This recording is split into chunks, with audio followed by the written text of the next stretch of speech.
So, for those of you that don't know, my first husband died when I was 25.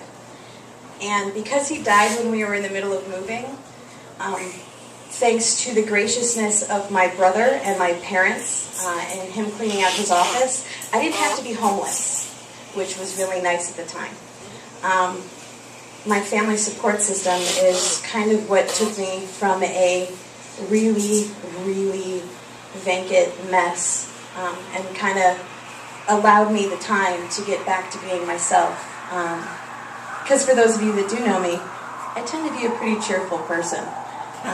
So when I go to a dark place, it's really scary. It's dark. Which leads me to what I do now. That poem was the start of me getting back to being me. And me likes to be happy, likes to let things roll off her shoulders, relax, and kind of have a good time. And that poem was so dark and so angry that when I read it, I had my first emotion in months, and that emotion was anger at myself, anger for being self-pitying, and anger for not caring enough about myself to get up and shower and go to work and smile and enjoy the little things that I had in life. Which leads me to what I do now.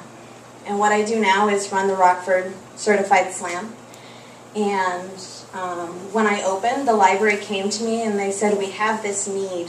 No one in the community really understands slam poetry, really understands what teenagers and college students want to discuss. And they came to me and said, do you know anything about this? And I went, well, I know a little bit about it, but more than that, I know what it feels like to not be able to get the things out that you need to get out.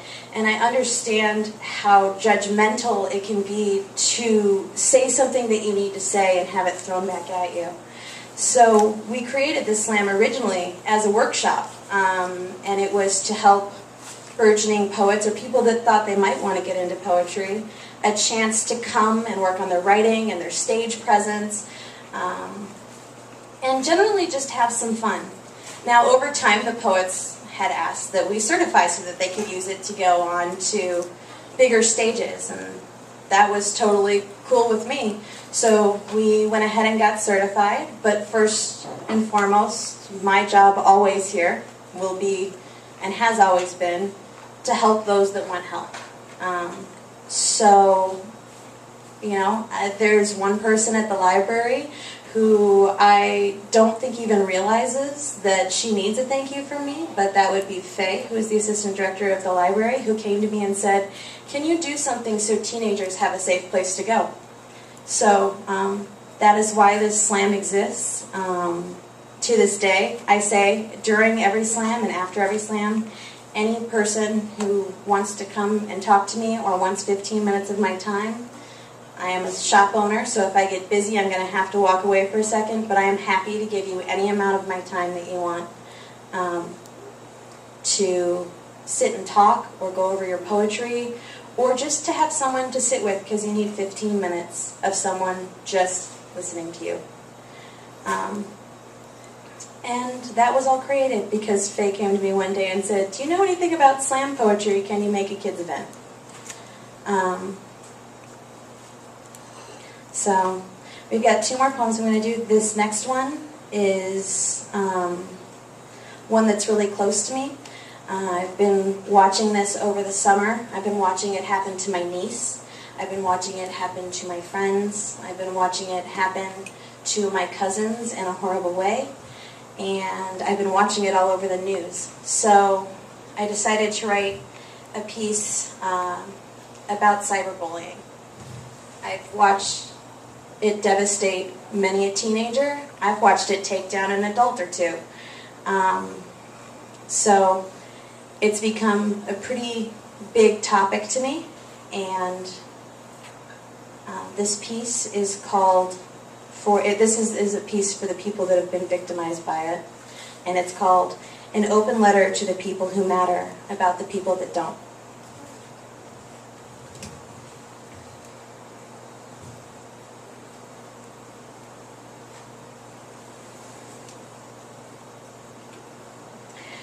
A coward comes at you at the dark places, behind your back, calling you out on Facebook, on Twitter, and on the blade in your back you never see coming.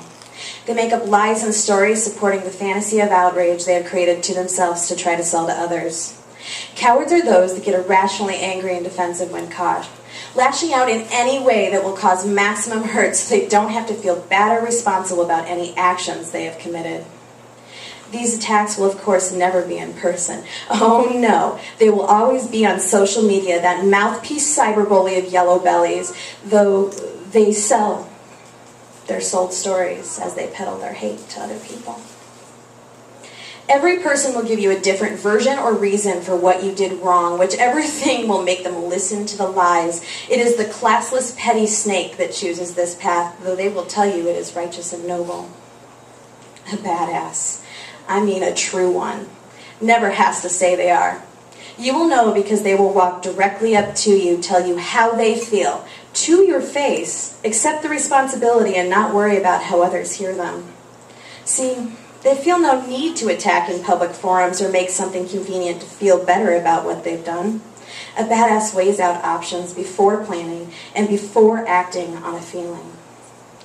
They don't need to justify their actions because in their core, it doesn't matter what others think. See, what is important is that they feel good about their choices.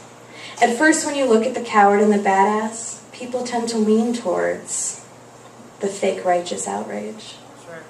The badass will not worry or fidget under this scrutiny, but continue to be who they are. They will continue to be the true story that never changes. They will wait for vindication because in time, the truth always comes out. Yep. That's my shit. The badass knows what the world is. And to the coward, remember, when your glass world falls, reality is a beautiful place. That's right.